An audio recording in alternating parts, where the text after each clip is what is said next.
Today, we're diving into a comeback that many are calling tragic. The return of Will Smith, once Hollywood's golden boy, now struggling to reclaim his place in the spotlight.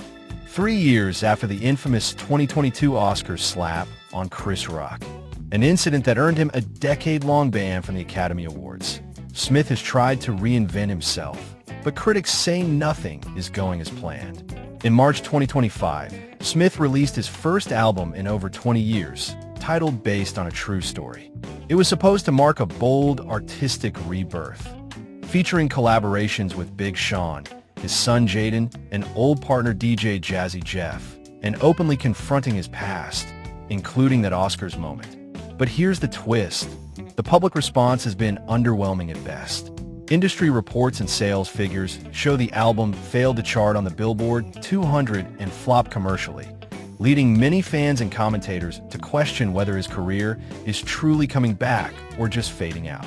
Smith hasn't shied away from the controversy. He even revisits the Oscars incident in his music, turning it into lyrical material, yet critics argue it feels more like reliving a mistake than overcoming it. On tour, moments meant to be emotional like tearful tributes during performances have been met with skepticism online, with some accusing him of playing to the crowd rather than connecting with them. So here's the big question. Is this the story of a legend trying to rise again, or the start of a tragic downfall played out in real time?